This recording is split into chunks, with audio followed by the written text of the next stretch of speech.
Good morning. This is Jontel, owner of Sentimental Gifts Unlimited. We are back today. We are going to talk about maintaining propagation stations. So, the last video I did, we talked about how you actually create a propagation station.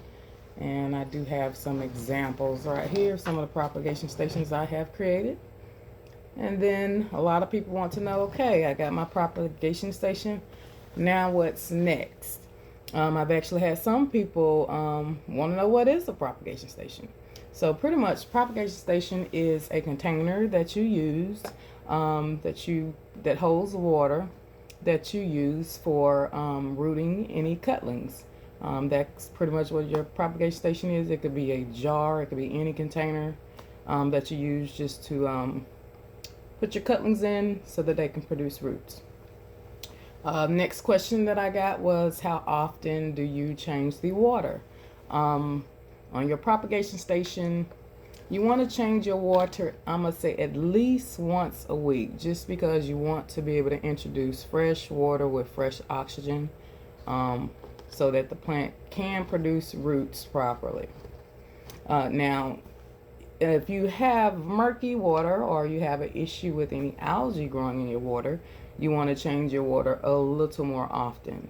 But you should be okay with going a week before you have to introduce more water or change the water out. Okay, my next question I get a lot is, do propagating plants need sunlight? Propagating plants need a lot of sunlight, but you have to be extremely careful with how you produce these containers to the sunlight. Indirect sunlight. We do not want these indirect sunlight for multiple reasons. The biggest reason is the fire hazard. I know that a lot of people have been hearing about the increase in car fires, and a lot of that is behind people leaving bottles of water.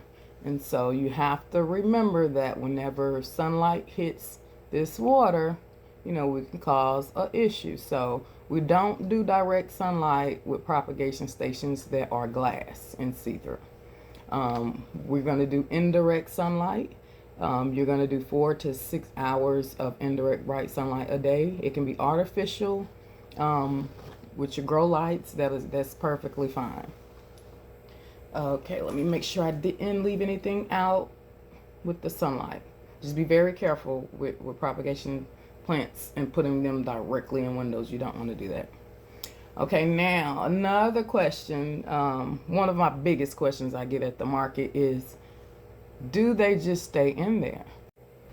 All right, so our next question is, how long can you keep cutlings in water?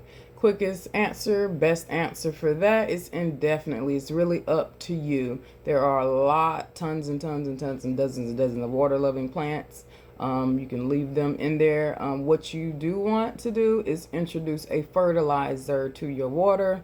A good fertilizer, anywhere from 100 to 200 ppms of nitrogen. Keep it around that range.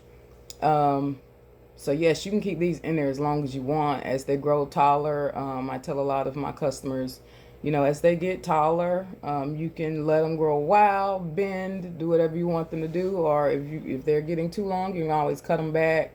I did say I would do a video showing you how you guys actually can collect cutlings. Let me see if I can show you real quick what I talked about when I spoke on the joints, cutting in between the joints. I got one to come out. Okay, so are the nodules. I call it the joints. Some people call them the little nodes. But if you look closely, you can see where we have roots sticking out here. Each one of those little spots is like considered a node. The joint is where the line goes through. It looks like that right there. You see that little line?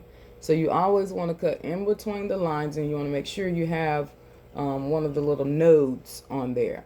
You could definitely leave them in there, and definitely put fertilizer in there. Get you a good fertilizer, one of the aquaponic fertilizers that are made for water plants. Again, and keep it in there as long as you want. Okay, now we're going to talk about some of the popular plants that people use to propagate. A lot of times people want to know, what can I put in there? You can pretty much use any plant that you want to use. I'm going to say this because Over the years, I've tried different plants that I felt like would not do well, and they actually did extremely well. So I'm gonna say try anything you want, but we're gonna talk about some of the most popular. Your pothos or your devil's ivy is gonna be one of your most popular. This is example. Also have this one, which is a different variant. That is the golden. Those are very popular. They love water. They grow underwater, above water. They just love it. Then we have about 30 different variations of pothos. We have this plant right here. I am very bad about pronouncing it. Tradescantia. Inch plant, aka some people call it, I don't like this name, disclaimer. I'm actually not even going to say it, but it's a wandering plant. I'll say that. This is an example. Like again, there are about 30, 40 different variations of this. This is one here. This is actually another variation of the plant here.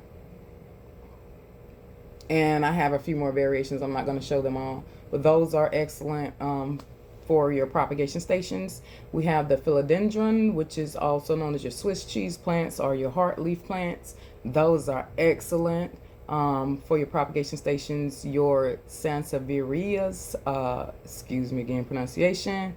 That is a snake plant, aka your snake plants. And then your Hoyas or your wax plants, they're also good for propagation stations. And your spider plants as well. I think everyone knows what the snake plant looks like, just in case you don't. And again, that name is the Sansevieria. Excuse me if I'm not pronouncing it correctly. And so those are just some of the examples of the plants that you can use to put in here. I have a few different examples of all of those. Your lucky bamboo, forgot to talk about that one, but definitely your lucky bamboo is another great one that I like to use in my propagation station. And so you could try anything again. Be creative, test the water, see what likes it, what don't. Pay attention to your plants. They'll talk to you and let you know.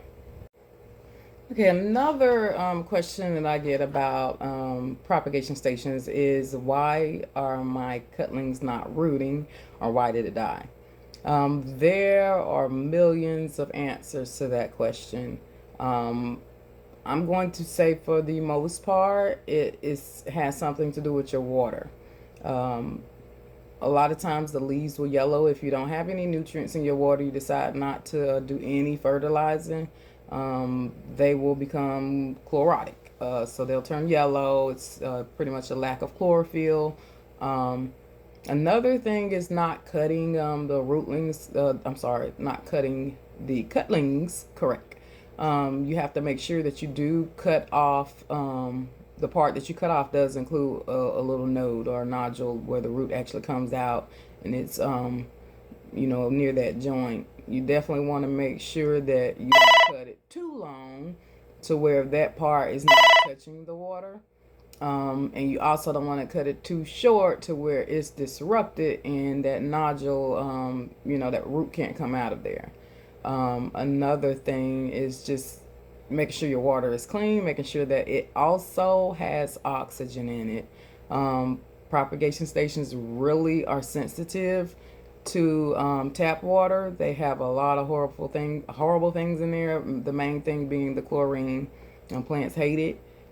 If you have to use tap water, which sometimes I do, I'm not perfect. I do run out of my gallons of spring water. I always fill up a gallon of tap water and I let it sit out. And definitely at least overnight, so some of it will evaporate out.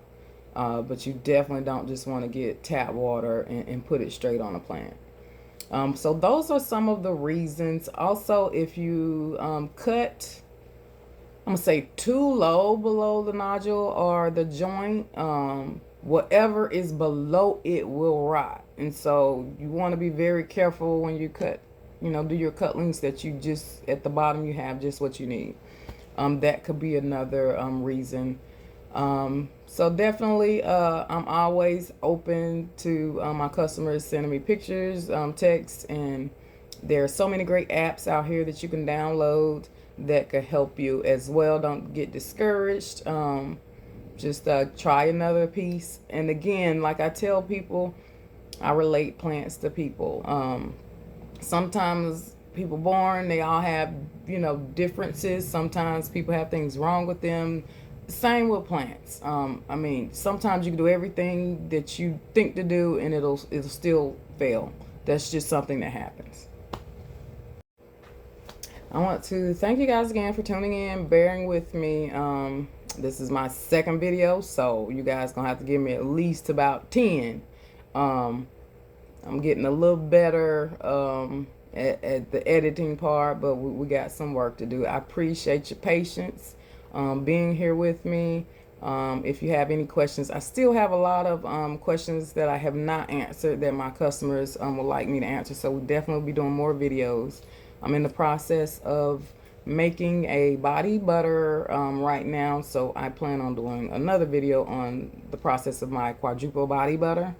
Also, we'll be doing a video on my soaps. And of course, we'll continue showing you great videos on plant art and the different ways that you could decorate your homes with plant art.